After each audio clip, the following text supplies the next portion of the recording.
Jack, really, it's an honor to have you here in ITV Gold Studio. But for our listeners, let me, talk a little bit about Jack. I'm sure you all know him very well. He's running for the governor's race, and he is a seasoned public servant and entrepreneur who has recently received a significant endorsement from President Donald Trump in his bid for New Jersey governor.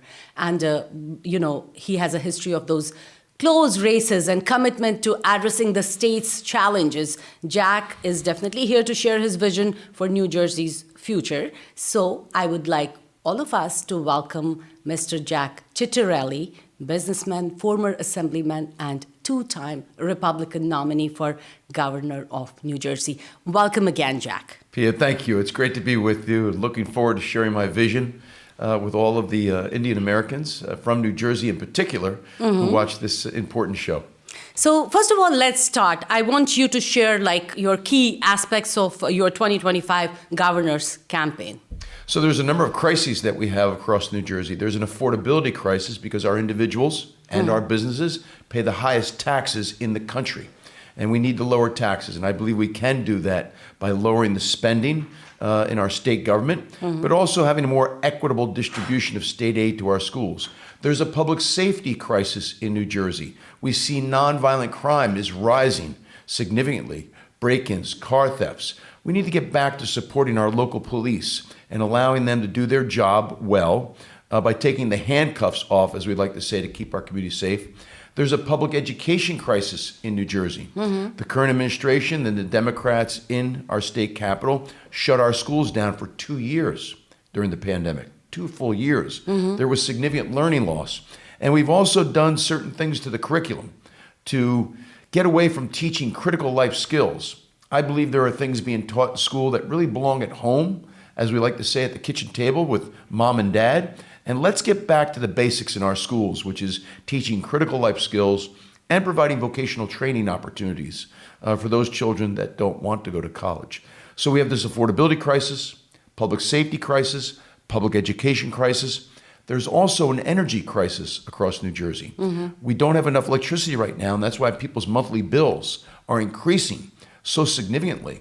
So we need to get back to a rational energy plan. We can get into the particulars of that if you'd like, but we need to start supplying more energy so that we don't ruin the monthly budget for people with these high, skyrocketing monthly electric bills.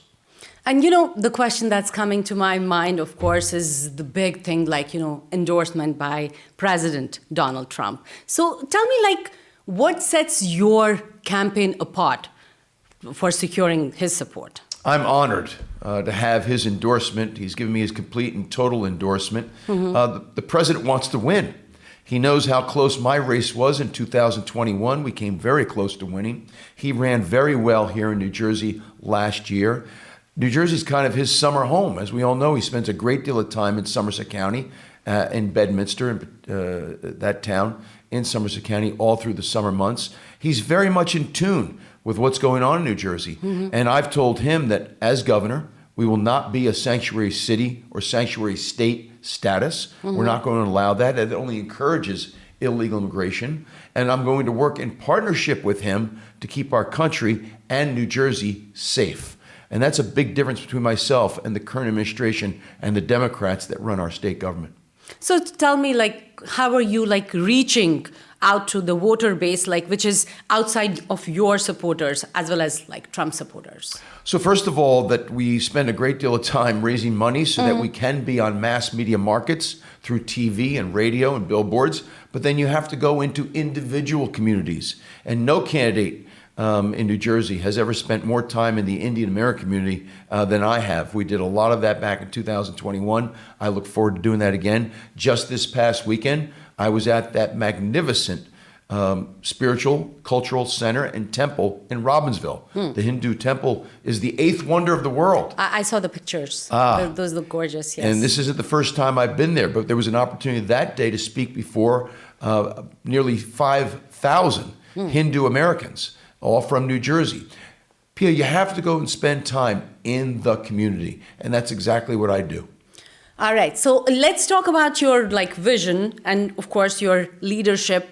And if you win in 2025, which I'm sure you will, Tell me, what are the first three things you will do as a governor, and what's your long-term vision? Well, on day one, what I will do is issue an executive order that prevents any city in New Jersey from being a sanctuary city, nor will we be a sanctuary state. That only encourages illegal immigration.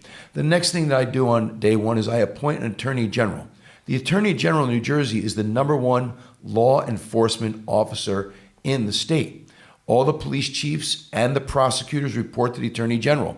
And we need an attorney general who's going to support our local police. Right. Let them do their job to keep our community safe. The other thing I'm going to do on day one is replace all those that serve on the State Board of Education and replace them with people who believe, as I do, that our schools need to get back to teaching critical life skills and taking some of that other more sensitive subject matter that I believe it belongs at home, getting it out of the public school curriculum and getting it back at home between mom and dad and their children. So those are three things that we do on day one.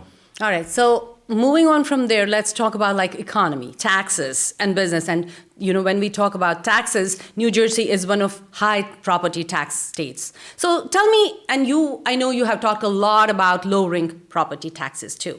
So tell me, how would you do that without hurting like schools or even public services? So people's property tax bill is comprised of three parts. There's the municipal tax, the county tax, and the school tax.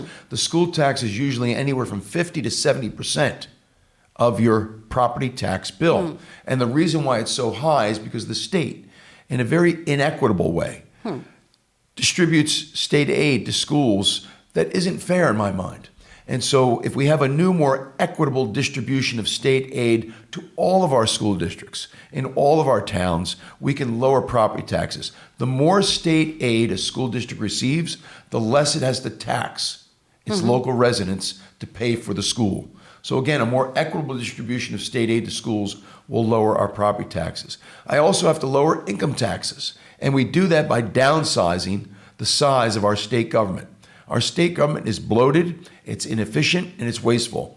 Spending is up $22 billion, 60% in Phil Murphy's 8 years in office. And so the Trenton Democrats have allowed this to happen. I have to downsize our state government. If I'm able to do that, and I will, I'm an MBA CPA and a 2-time successful business owner that knows how to run an enterprise. If we make this a less expensive state government, we can lower income taxes and business taxes too. So you're talking about like, being a business owner and of course a successful business owner. So tell me, how would you help the small business owners grow and succeed, especially after COVID? Things have become really bad. So 3 generations of Ciattarellis have all achieved their American dream right here in New Jersey. We were all small business owners. My grandfather worked his way up as a laborer to own his own contracting company. My parents were restaurant bar owners. I owned a small medical publishing company. And so I have a real soft spot in my heart for small businesses who truly are the backbone of our state economy. And we know a great many people of the Indian American community are very entrepreneurial, very enterprising, and own their own businesses. So number one, I want to make it easier to establish your business. There should be one page at the state website. You go, you check off all the boxes, you're in business. Number two, the first $100,000 of business income for a small business should be tax-free. The first $100,000 of payroll should be exempt from employer payroll taxes. And when you go to sell a small business, there should never be a tax on the gain on the sale of a small business. These are all things that would make small business so much more successful here in New Jersey and rid us of that reputation of being one of the worst places in the country to do business. Absolutely. So, moving on from there, let's talk about healthcare and even infrastructure. So my first question to you is, how would you make like healthcare more affordable and easier to access for, people across the state? So number one, I think we need more competition. Because New Jersey is not a business-friendly state, many companies have moved out of New Jersey. And when companies move out, less competition. Less competition, prices will go up. So we need to have more health insurance companies that come to New Jersey. We also have to look at different models, whether it's reference-based pricing or the like, but people need access to more health insurance options, and they need more access to quality health care. We're not seeing that across New Jersey, and all of that drives up the cost. And let's talk about our roads, talking about infrastructure, roads, public transportation, especially this New Jersey, it's always there is a strike going on or there's something going on. So tell me, what kind of help would you do for that? Yes. I mean, in New Jersey, transit is a perfect example of what you're speaking about, where the infrastructure is failing us. We hear every day, every week about things that are going on with New Jersey Transit, and I've never seen our roads in worse condition. So we need to recommit. Every governor needs to come in with his or her own priorities. I have mine, and mine are public health and safety, public education, pro-business policies, and improving our infrastructure. There's more than enough fiscal flexibility in Trenton and in our budget to provide the funds that are necessary to keep our infrastructure in great condition so it can support our economy. So let's talk about, diversity and community leadership. And New Jersey is incredibly diverse. So tell me, how would you bring people together and represent everyone as a governor? So number one, I mean, you're correct. New Jersey is the most diverse state in the country. I believe there's power and beauty in that diversity if we embrace it. I just don't want to show tolerance or see tolerance for diversity. I want us to celebrate our diversity. And a lot of that has to do with a governor that goes anywhere and everywhere. And as a Republican, I've always been somebody that goes places other Republicans don't or won't. And the power of social media, like for example, you acknowledge the fact that this past weekend I was at the temple in Robbinsville. That was all over social media. I think it's really important for New Jerseyans to see their governor celebrating every community, every minority, every faith, every culture. The other thing that I will do as governor is reinstate the Interfaith Council. That's kind of gone away. It needs to come back. As governor, once a quarter, I will sit down to breakfast at the governor's mansion with the leaders of all the individual faiths that are practiced here in New Jersey. Because we all have a common bond, and that is to strengthen our community. So that's another way for us to work together to make things better in our community. I've also pledged myself as governor to attend a different house of worship at least twice a month, all across New Jersey. I think that's another way to celebrate our diversity and to bring us all together. And New Jersey has huge, I would call it, Indian American community. Huge. And even Asian population. Yes. So how do you plan to include them in your campaign or leadership team? One, I want to get them excited about the changes we need to see in New Jersey. I have found that Asian Americans, South Asian Americans, Indian Americans here in New Jersey are very, very pro-family. They're pro-public education. They're pro-public safety. They're pro-business.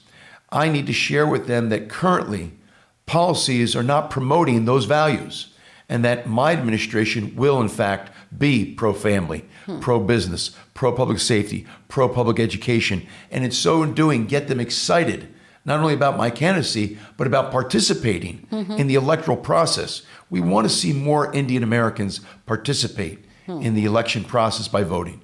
And, there is, I would say, a big concern about the hate crimes and safety. And so tell me, what would you do to protect all communities and make sure that they are treated like fairly? Number one, the Attorney General will help us get back to being a law and order state where all citizens feel safe. All 21 county prosecutors that I also appoint have to be of that same philosophy. So together, we make sure New Jersey is a safe community where all people feel safe. And also, as governor, I need to call out hate when we see it. If we see any type of bigotry, if we see any type of hate being practiced, if we see intolerance, if we see prejudice and the like, and people are being disadvantaged or not getting their fair opportunity, we need to call that out when we see it. Right. We can't be shy about calling that out. But also, me spending significant time in every one of our communities all across New Jersey, and through the power of social media, people seeing that, they'll understand that we're all in this together. All right. So finally, let's talk about your campaign and final thoughts. And, you came close in 2021. So what did you learn from that race, and what are you going to do differently this time? So the question I get asked most often, is what will you do differently? Actually, the issues, Pia, have not changed. The issues are still taxes, public safety, public education. And now we have even energy crisis on top of that with the shortage of electricity. What has changed is the landscape. People now believe the Republican can win because of the closeness of my race. I like to say we were the spark that lit the fuse. President Trump He ran so well in New Jersey last election day. He's endorsed me. We're on the same page in terms of keeping our community safe and getting our public education system back on track. So the issues haven't changed. There's no pandemic this time, no shelter-in-place order. We're not running against an incumbent this time. And there's a lot less indifference because people now understand that New Jersey can turn red with a Republican win this year. Absolutely. So one more question that's coming to my mind is, what would you say to young voters or even first-time voters about why this election matters and how can they get involved? That I would say this to them. I don't want you at all feeling insecure or fearful about whether or not you could achieve your American dream right here in New Jersey. Leadership matters. And 3 generations of Ciattarellis have achieved their American dream right here in New Jersey. And I want people feeling confident, today's New Jerseyans and future generations, that they too can achieve their American dream right here in New Jersey. That means the education they want, the job they want, raising a family, starting a business, being able to retire here. Those are the things that people feel insecure about. But leadership does matter. And I wouldn't be doing this unless I felt that my leadership could make a difference. So, everyone knows you as a politician, a businessman, public servant. So what is something that most people don't know about Jack Ciattarelli and your closing thoughts? Well, they may not know that I like to cook very, very much. Oh, really? So what do you cook? Italian dishes, as we call it in our house. Gravy, meatballs, sausage, macaroni. We just love that dish. And we love sitting down to Sunday dinner, as we just did this past Sunday. And we don't just eat. We sit there and talk. We sat there for nearly 3 hours. And that's great family time. And I think it also sends an important message. One of the things that I admire so much about the Indian American community is how they celebrate family. Right. We need to get back to that. And I try to set the right example. There are so many things that families should be responsible for that government is never going to be able to do as well as families. And so I celebrate the family. We enjoy our family. And I'm going to promote that as governor as we go throughout the state here. The important role that family serves in keeping our community strong. And I need you to talk about your final thoughts about the race. Well, my final thoughts are these. Too many governors, Republican and Democrat, over the last 40 years have used the governorship to try to get to Washington, D.C. I'm not going to Washington, D.C. I don't want to be a congressman. I don't want to be U.S. Senator. I don't want to be president. I just want to be governor of the state I love. And when something, Pia, that I love is broken, I'm determined to fix it. And New Jersey's broken in a number of ways. We've talked about that today. I believe they can be fixed. We just need the right leadership. I'm a Jersey guy. I'm an MBA CPA. I'm a 2-time business owner. I'm somebody who's raised a family here, somebody whose family's been here for 100 years. I have specific ideas on how to fix New Jersey for all New Jerseyans.